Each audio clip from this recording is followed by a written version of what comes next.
Everybody, welcome to the Fired Up with CJ show. I have one of my all-time favorite guests, Joe Dispenza, who is here with me today, and we're going to be talking to Dr. Joe Dispenza about his book, You Are the Placebo, Making Your Mind Matter. So welcome, Dr. Joe. Hi, CJ. I'm happy to be with you. So tell me a little bit about your journey so far. So I talked to you almost a year ago when this book launched. What has it been like over the last year and talking about this book to other folks? Well, it's always surprising for me because I never really anticipated doing what I'm doing and never really anticipated seeing the changes that we're seeing with people. I mean, common people around the world are doing the uncommon. And the beauty behind it is you don't have to be a Buddhist monk or a nun or have, 40,000 hours in studying the Kabbalah or be an academic or a researcher. That I think if you teach people the right kind of information, and every time you learn something new, you make new connections in your brain. That's what learning is. There's physical evidence of your interaction in the environment. If you can repeat that information, if you can review it and talk about it, you build the model of understanding. Mm-hmm. If you can take that model then and get some type of instruction, like how do you apply it? What do you do with it? Mm-hmm. How do we make it work? How is it essential for my life? If you can get your behaviors to match your intentions and your actions equal to your thoughts, you're going to have some type of transformation. Mm-hmm. And for me personally, my interest is measuring that transformation. So since we last spoke, we've done probably 1,500 quantitative brain scans. Wow. We've done probably close to 500 HRV monitors measuring people's hearts.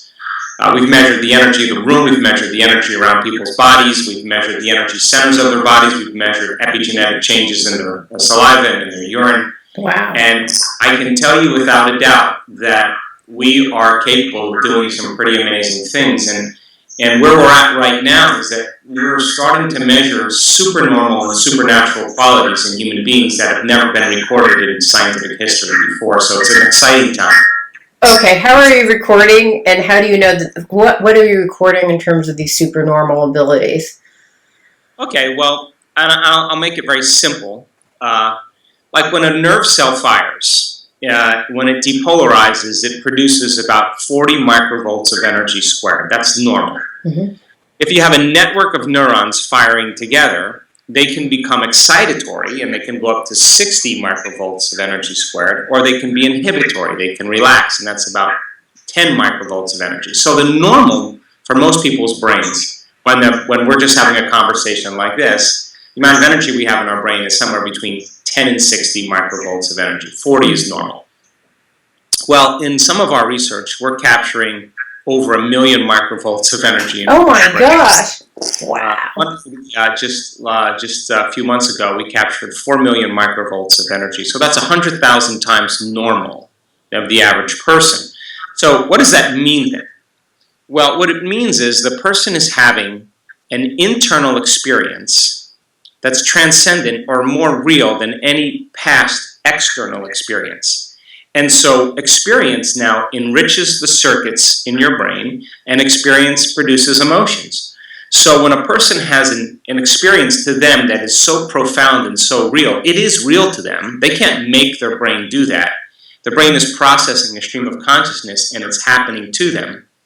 And 1 million microvolts or 4 million microvolts or anything in between there, you'll never see in a clinical setting. You'll think it'll be a seizure, as a matter of fact, but these people are hooked up to HRV monitors, and their heart is in complete coherence. They're experiencing love. They're experiencing gratitude.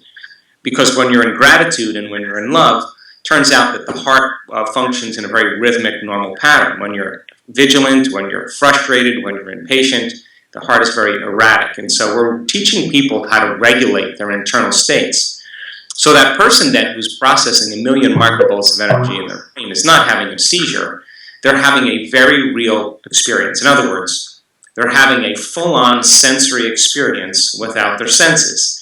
And the experience then literally reorganizes the circuitry in their brain and then produces a chemical called an emotion that literally regulates and signals new genes in new ways. The side effect of that is, number one, people's perceptions about the world changes because our perceptions and our biases are built on past experiences. And secondly, we've seen people in one experience have a profound transformation in their health. Like, oh, well, I used to have chronic pain, and after that meditation, I don't. I had an olfactory nerve that was severed from a severe car accident. I'm smelling again. I don't know how that's happening. I've been deaf for 40 years, and all of a sudden I can hear out of my left ear. We're starting to see some pretty crazy things go on that just transcends the conventional model of medicine and science. And so we're sitting on a database of information that is just outstanding. And every single time we do a workshop where we do these measurements, I have to say that I'm more surprised than anybody because it's really pretty transcendent. And the way you know that this is happening is that you're talking to the folks, you're measuring all these different things, the energy, their heart rate, the measurement that you're talking about with the cells. Is that how you can put together the whole story of what's happening? Yeah, so let's just say you're sitting down in a meditation, and let's just say that something happened to you that was profound. You had a connection to the divine, or you had an interdimensional experience, or whatever. And I would say to you, I'd be sitting at the dinner table saying, yeah, that's really great, CJ. You know, you want to pass the salad dressing. Right. You know, it's like it's your subjective experience. And subjective experiences really don't have an objective quality, right? But what if you could quantitatively measure the objective quality so that when the person comes out of their meditation and we're watching their brain in meditation with 400 or 500 other people, and we can see these high amplitudes, I can say to that person, without a doubt, can you tell me your experience? And they'll say, oh my God, I had the most profound thing happen to me. And they'll tell their profound experience, and I'll say, well, really, what time about, do you have any idea that it happened right away, that it happened middle? They'll say, yeah, if I think about it, maybe 20 minutes into the meditation, and then we'll look, and it'll be exactly the time the person is having these experiences. So what does that do? That tells me that the person is not faking the experience. The person is not saying, oh, I'm making this up. We're saying, well, whatever that was, your brain was recording it, and you can't make your brain do that. You couldn't voluntarily make your brain produce 1 million microvolts of energy. In other words, your brain now is doing it, and you're receiving information. So the brain is a sender and receiver of information, and when you start getting the download of content, and it's outside of your present knowledge and experience, it's going to change you. And you're going to be in some way enlightened, or at least more aware. So imagine right now if your senses were enhanced 25%. Just imagine. You could see better. You could smell better. You could taste better. You could feel everything more enhanced. All your senses were enlivened. Because of your senses being more enlivened, you would be more aware. And so what if your internal experience, the neurotransmitters, we knew how to coax those neurotransmitters and make them start to function in your brain. You would have to agree then, if you had a full-on sensory experience without even any of your senses, the inner world is more real than the outer world, and you have a heightened level of consciousness because of the neurotransmitters, it's going to change you on a fundamental level. And so people are starting to experience over and over again these transformations, and it's become pretty common, and it's pretty exciting. Okay, so for folks who have a healing that occurs almost spontaneously during one of these things, can you track that? Can you see the moment where, wow, I could actually look at their results and see this is the moment when something actually changed? Yeah. Sometimes it's not one moment. Sometimes it's the course of 40 minutes because the person is sustaining significant change for an extended period of time. And they're having an experience that's lasting, and that's even better. Yeah. So we've seen people just over and over again come out, and we're just, the scientists and I are just kind of leaning over going, do you want to tell us what just happened? Because we're very interested. And then they'll come back like 2 days later, and they'll say, God, I was born with Erb's palsy. I have a small shoulder. The length is less. I have less feeling and motor function in my arm, and I can't feel as much. And now after that meditation, wow, I feel so incredible. And then they'll send us an email like, 2 weeks later, hey, my shoulder has grown 2 inches. What? Yeah, my arm is now moving. I mean, this is crazy stuff. I mean, we're doing this is transcends the concept of the placebo now, because the placebo, I was just thinking, okay, if I understand the science of how the placebo works, when you give someone a sugar pill or a saline injection and you tell them it's the real substance, a certain percentage of those people will accept, believe, and surrender to the thought if they're getting the real substance. Right. And they'll make their own pharmacy of chemicals, not the exact chemicals they're taking. So my question was, do you need a placebo? Can you do the same thing and train people how to do it? And the answer is absolutely yes.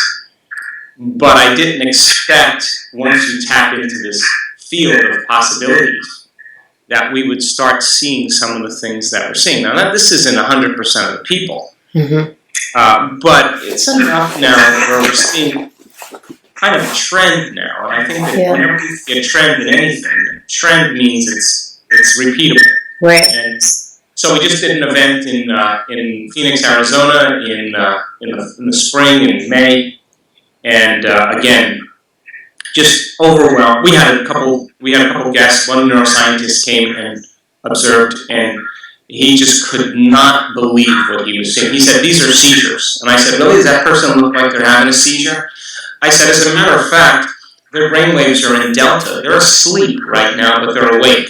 So his mind is merging with the subconscious mind. He'd scratch his head and then leave, come back and have lunch with me, and get really angry and say, "How do you explain this?" And I'd give him my merging of quantum physics and neuroscience and neuroendocrinology. And what say, that's not possible. And then come back and I'd say, "Well, tell me another.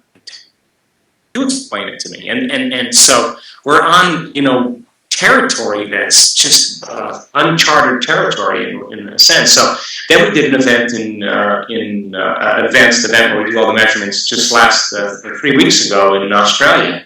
And once again, we just start seeing amazing, profound, high-level changes. And so for us, we're so excited about it. And it's, again, way outside of what we would ever anticipate seeing. Yeah, okay, so you have 2 events coming up. One in East West Bookstore where you're going to be doing a lecture on August 1st. And then in Tacoma, you have a progressive workshop at the Hotel Murano on October 23rd to October 25th. Now, are these the workshops that you're talking about? Like the one in Australia, could someone, and I had attended one of your events in a couple years ago, and I noticed I was waiting in the restroom, and all these ladies were coming in hoping to be healed during one of these events.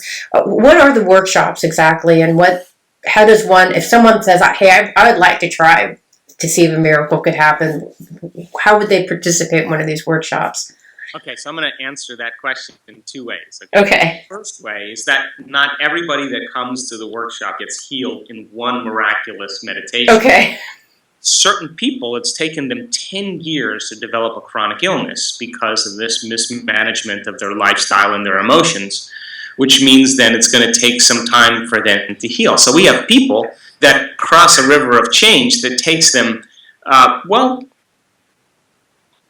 maybe 6 months to a year. But to them, it's worth it because every day they're changing their state. So it doesn't have to happen in one experience. We're talking about what's happened since the placebo. So that's the answer to that. Secondly, the event that I'll do at the East West Bookstore is I'm just going to show some of the scientific measurements that we're doing right now. It's a lecture to the public. It'll be about an hour and a half or 2 hours, depending on the audience. I'll do some questions. And I just really want to be with people and show them what's possible. So I'll show some of the scientific research there and kind of tease them a little bit. And we'll show some of the anomalous things that we're doing right now that should really excite people. But then the event in Tacoma in October is a progressive workshop. And that's an opportunity for people to retreat from their life for 2.5 days, to remove the constant stimulation in their external environment that reminds them of who they think they are, to separate themselves from the people they know and the places they go and the things that they do at the exact same time, long enough to learn some vital information about themselves, and then go into several different types of meditations to change beliefs and perceptions, to tune into potentials into the quantum field, to find the sweet spot of the generous present moment, to teach people how to pull the mind out of the body, if that's where most of our energy is, and then recondition the body to a new mind. I mean, we do several different types of meditations to bless their energy centers. That is the foundation for them to come to an advanced workshop. Now, if they come to the progressive workshop in Tacoma, they'll be emailed a 8-hour course of me teaching the fundamentals and the basics of the intensive course, the beginning level, so they understand how nerve cells fire and wire and the quantum model of reality. You know, it's a simple course, and they'll be given a meditation for them to practice.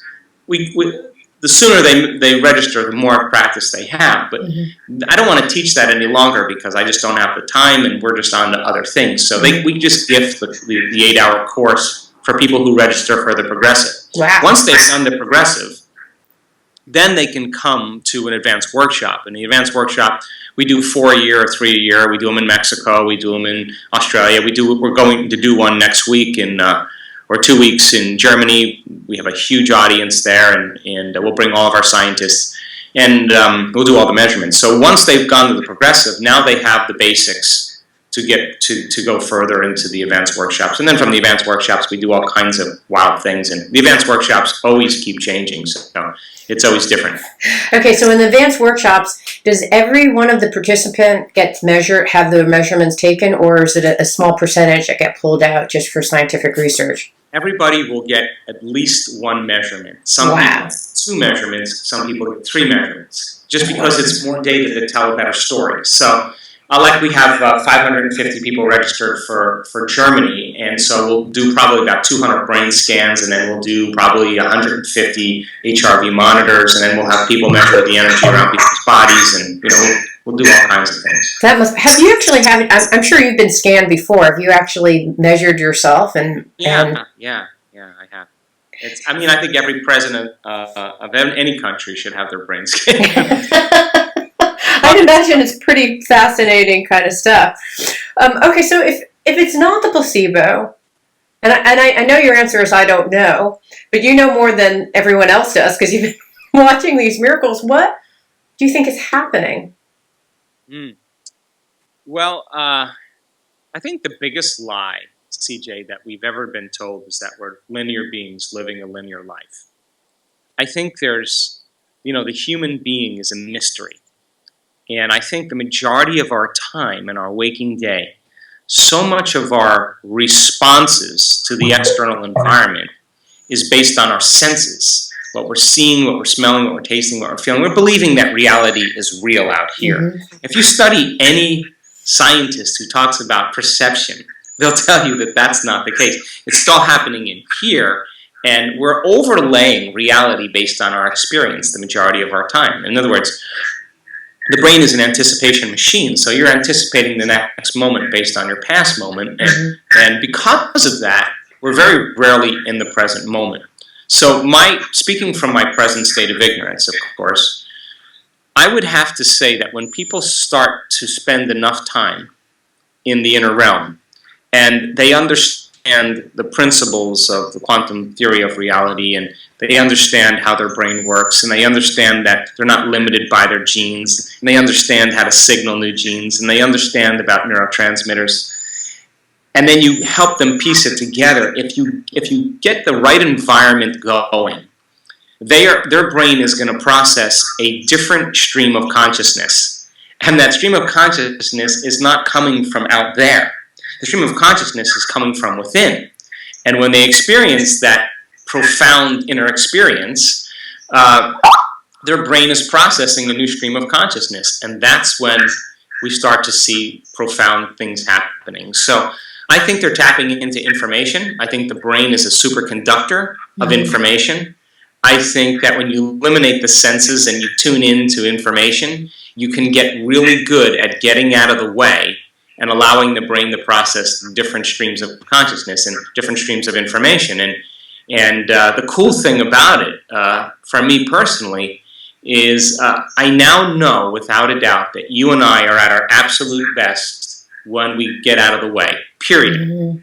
When you get beyond your analytical mind, all of your thinking, all of your reasoning, all of your processing, all of your anticipating, when you teach people how to get beyond their analytical mind, and they can voluntarily change their brainwaves, they are going to do amazing things. And it's gonna build to their energy field, and then they're gonna want more, and then when they want more, it's gonna become a greater skill, and they're gonna keep evolving in many ways. And I just can tell you from experience that I've seen people in their 70s and their 80s of every skin color, of every sexual preference, every gender, every whatever it is everybody's doing it, and it doesn't have to be confined to a specific religion or race or creed or gender or profession or any of that stuff. And that's the beauty behind it. And that's my mission, really. That's what I want to see happen. To see people actually tune into this higher self level of consciousness so that they can actually tap into this greater, whatever, healing source, presence. Is that your mission? My mission is to transform individuals in order to transform a culture. And this is a kind of an interesting conversation because I believe that on a basic level that we're more than just our bodies. I believe that we're profoundly, profoundly talented and amazing individuals. And I think that the way the world is set up with this idea of hatred and competition and hostility and prejudice, all of those things in the media and television, our exposure, conditioning that we need something outside of us to change how we feel inside of us. When I wrote The Placebo, my biggest realization and frustration was how programmed I am. And it bothers me when I get down to it, to really realize that I'm unconscious most of the time. So I'm not interested in disseminating information. I think there's tons of information out there. And I think we're in an age of information. And in an age of information, ignorance is a choice. But the question is, can you teach people to really do something with it so they can prove to themselves the truth of that philosophy? And when they begin to get serious about really experiencing the emotion that goes along with compassion, it's no longer a philosophical concept. The emotion of being a leader, the emotion of being abundant, the emotion of being whole. When you teach people how to do that, you will begin to see some really significant changes that no longer cause people in our world to focus so much on the self. Like, we're so selfish, we're so self-indulgent and self-important and self-involved. It's all about the self. And when we live in the hormones of stress, that's what we do. We're selfish, and that's 70% of the time. So community is never really stabilized because everybody's competing or everybody's mistrusting, and it's not a time to open your heart. It's not a time to trust. It's not a time to express gratitude. When there's a predator around the corner, it's not a time to go within and change. There's too many things out in the outer world. And so teaching people how to open their hearts and go against what the normal knee-jerk reaction is, and to be an individual, and to make choices and to consider the whole, and begin to unify as a community is what's going to change the world. And so the beauty behind it is that you're not going to find it in a politician. You're not going to find it in a religious leader. You're not going to find it in the church. No offense. You're not going to find it in pharmaceutical companies. You're not going to find it in the doctors. The information is so available, people are starting to say, I'm not certain that I believe that any longer. That's kind of outdated news. As an example, just do a simple example here. What about, 25 years ago, you were diagnosed with a condition, you went to the doctor and she said, you need this surgery. And 95 to 100% of people signed on the dotted line, and they signed an informed consent which said, if your gallbladder's bad, we're going to take that out too. Oh, thank you. Everybody just kind of surrendered. Right.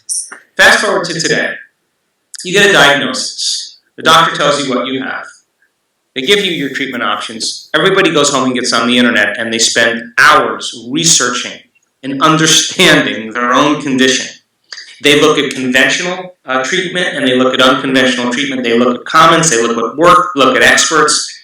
And all of a sudden they go back to their doctor and they say, hey, why don't I try this? Or I'm interested in doing this. And the doctor may say, I don't know anything about that. Or they may say, oh, that's garbage, it doesn't work. And people are now looking at their doctors and saying, really? time to find a new doctor. Mm-hmm. Like, I'm not interested in just giving up my responsibility here. I'm going to physically get better. I'm going to emotionally get better. I'm going to get chemically better.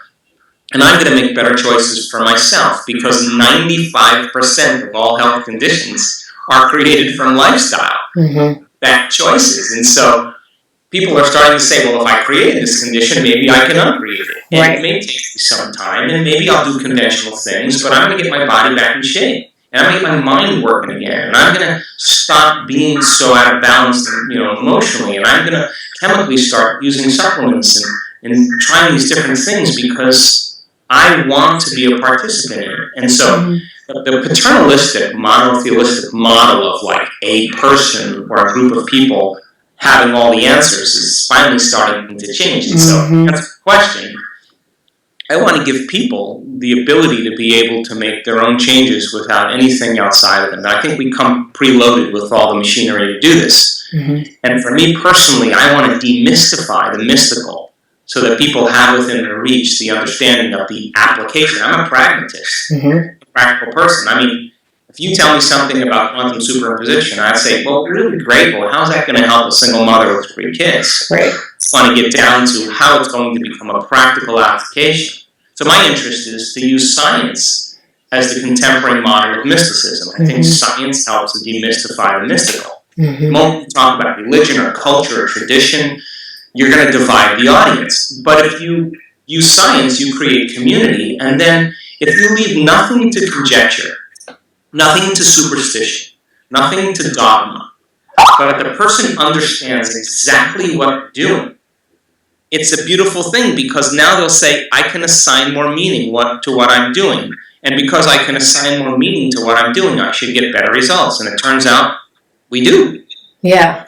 What I find so fascinating about your personal journey is that you started, I remember hearing in one of your lectures in Seattle that you started this journey because of your own personal health issues. And so it's interesting that a lot of people come to your workshops, I think, at least when I was there at your workshop, because they start off with a health issue. That's kind of their path on this journey. And that's how you kind of started off as well. And would you mind sharing your story? Because it's a phenomenal story of healing, where in fact you did exactly that. The doctor said, no way, you're not going to have, they gave you all this advice, then you said, yeah, I'm going to do it my own way. But it's a phenomenal story, I think, that demonstrates a lot of things that you're talking about, and that started your journey. Can you share that with us? Yeah, I'll give a brief version of it. Okay. But I think in order for some of us to wake up, we need a wake-up call. And in 1986, I got a wake-up call. I was in a triathlon in Palm Springs, California, and I was on a biking portion of the race, and I was making a turn. And there were 2 cyclists negotiating the turn, and there was a police officer that was pointing to me, waving me on to, like, make the turn. And so I was going to pass these 2 cyclists, but he had his back to the oncoming traffic. So the moment I made the turn, here comes a 4-wheel drive Bronco.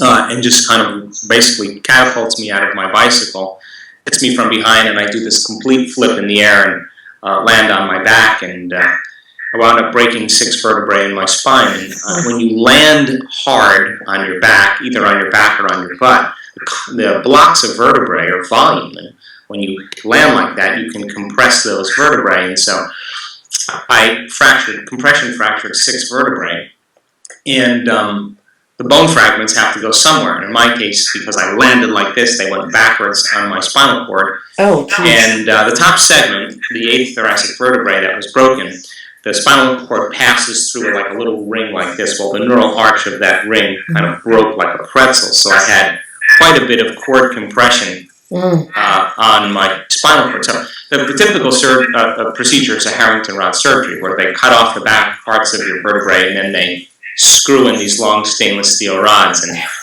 for me, that wasn't an option. I had 4 opinions from 4 of the leading surgeons, and I decided against the procedure. And I just thought maybe I could heal myself, and I thought, well, I'm not going anywhere, I'm not doing anything, I'm basically laying face down. And I said, okay, 2 things. Number 1, if this intelligence that's giving me life is real, and it is, I can't see it, I can't smell it, I can't taste it, but it's observing me. It's a conscissness. Consciousness is awareness. Awareness is paying attention. It's paying attention to me. Maybe I should start paying attention to it. And maybe I can give it a plan, a template, a design, something that I want it to do for me. And I have to be totally present with it in order for it to happen. That if I could connect with it and give it the information and then surrender my creation to a greater mind, it knows how to do it way better than I do. I mean, if I had to take care of all of my bodily functions, I'd be dead in a very short amount of time. I think most people would. So this intelligence knows way more than I do. So that was the first thing I said. And the second thing I said is I'm not going to let any thought slip by my awareness that I don't want to experience. Well, that sounds really easy, but I can tell you I went through 6.5 weeks of absolute hell because I couldn't get my mind to do what I wanted it to do. And when we're in crisis and we're in trauma, when we're confronted with conditions like this, we tend to focus on what we don't want to have happen instead of what we do want to have happen. Right. And so I'd start recreating my spine, and the next thing you know, I'd be thinking about living in a wheelchair. Or I'd start reconstructing my spine, and then I'd start thinking about, should I sell my home? Should I sell my practice? And I kept losing my focus, and I'd stop and start all over again. And I was very frustrated and impatient and angry, and when I got angry and frustrated and impatient, it got worse. I couldn't focus. And so it was a very difficult, dark night of the soul for me because I realized that nobody could do this but me. And when you finally come to that understanding, now you start to get empowered. And so 6 weeks, I spent 3 hours a day, maybe more, I don't know, trying over and over again to hold my attention and create this exact thing that I wanted and have to stop and start all over again. Well, in time, at the end of 6.5 weeks, I was able to do it from start to finish without losing my attention. Wow. And to me, that was a big plus. And from that moment on, I noticed that many things started to change. First thing, I started to feel better. My pain levels went down. I started getting sensation back in my legs. And I started to correlate what I was doing inside of me with the effects that I was producing outside of me. And so that's when I got ambitious and enthusiastic and excited. I no longer dreaded it.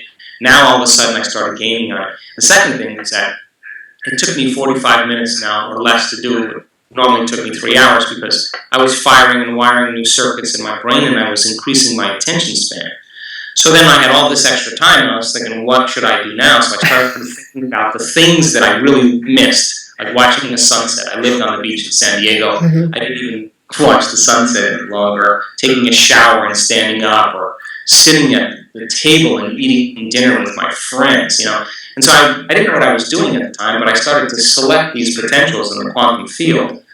And then I would live in that experience and emotionally embrace it. And my body, as the unconscious mind, didn't know the difference between the actual experience that created the emotion and the emotion that I was creating by thought alone. My body was believing it was there, and I started to signal new genes in new ways, and my body began to respond even faster. And turns out at 10.5 weeks, I was back on my feet, and 12 weeks, I was back living my life again. And I just made a deal with myself, basically, and I said to this intelligence, if I'm ever able to walk again, I promise you that I'll spend the rest of my life studying the mind-body connection and mind over matter.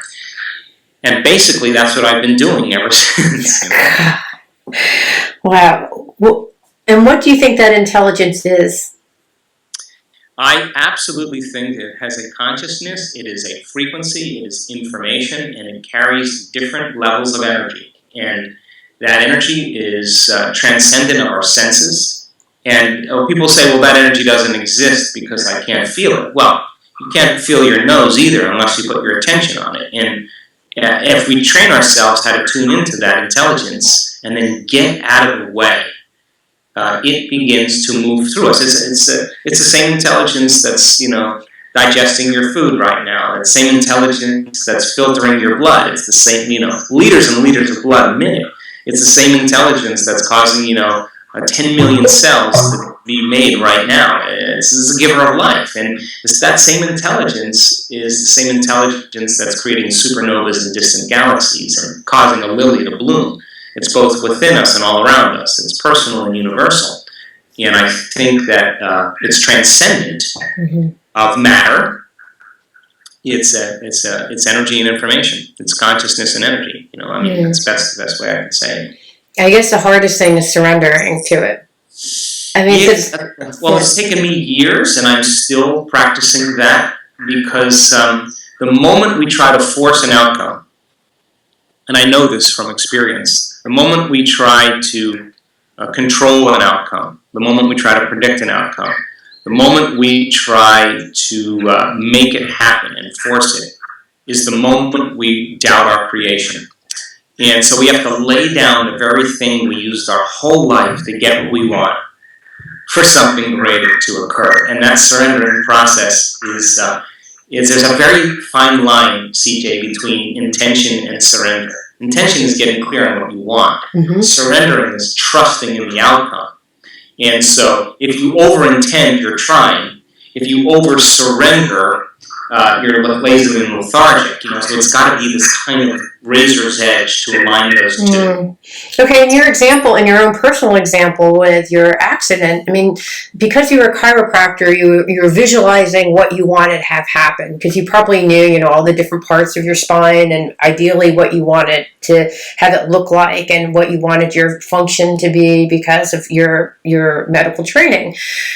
So is that trying, or where were you on that edge when you were doing that?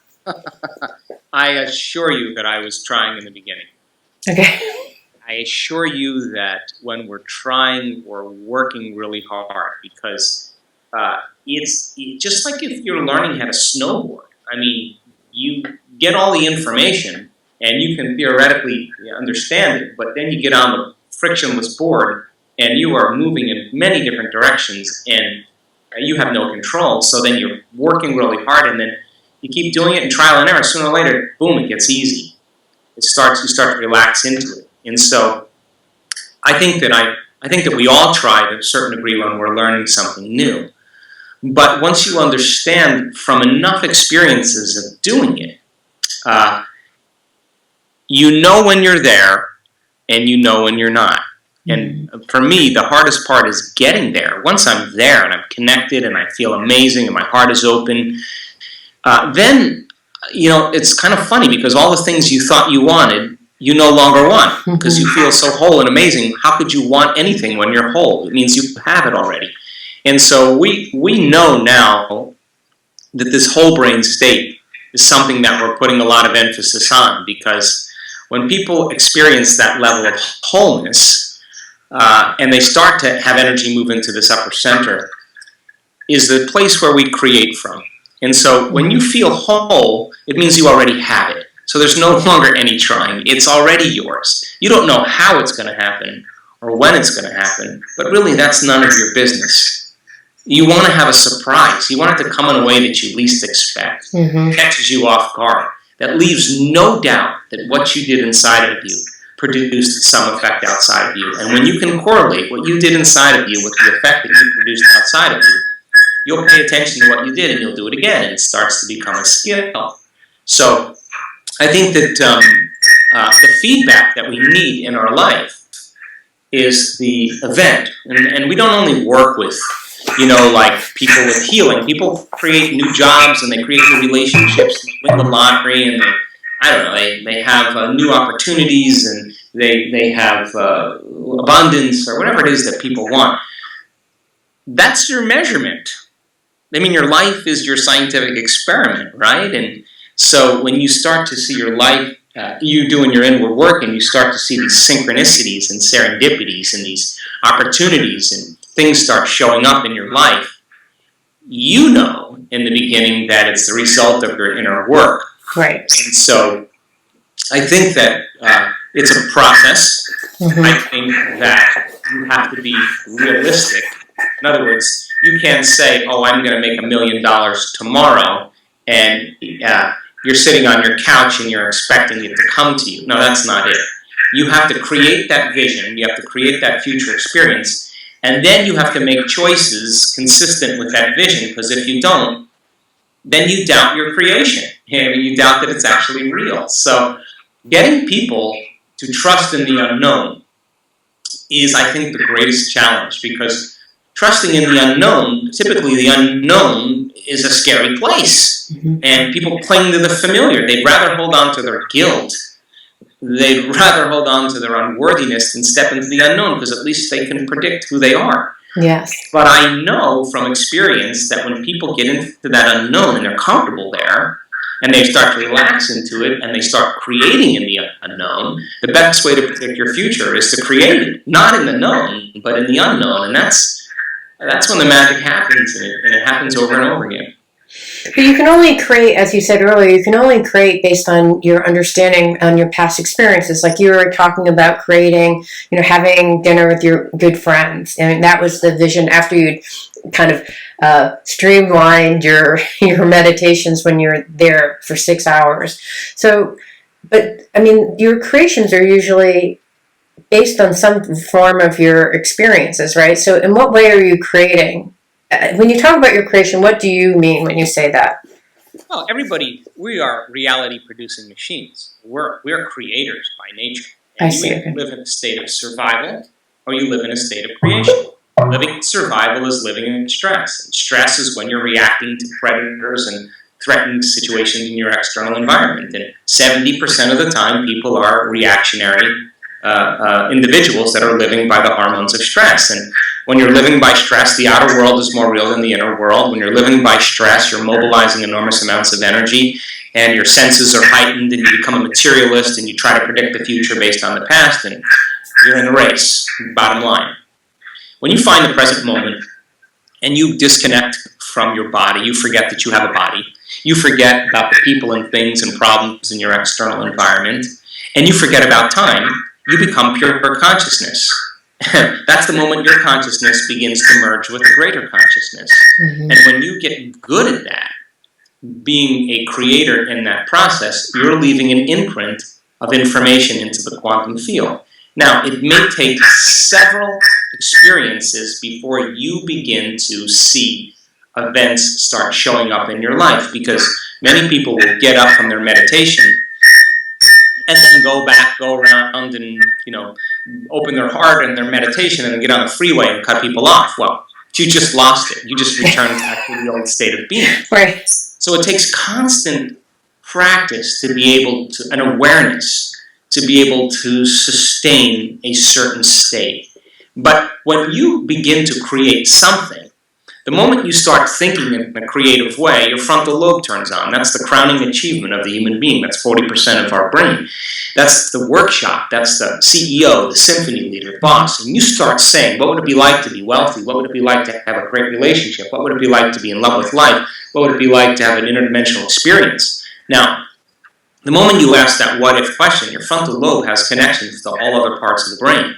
And what it does automatically is it begins to call up different networks of neurons of the experiences that you've had in your life, as well as the knowledge, the philosophy you've had in your life. And it seamlessly pieces them together to create a vision. That's called an intention. And when you get that idea, that vision, that's now a selection of a potential in the quantum field. That's a future possibility. Now, the more knowledge you have about, leadership or abundance, the more information you have, the more complete the model. So I'm a pragmatist. Remember, I'm not going to say to a person, just create wealth and it'll come to you. No, you're going to have to grow up and make your way to a greater level of consciousness, and you're going to be initiated in your environment in order to do that.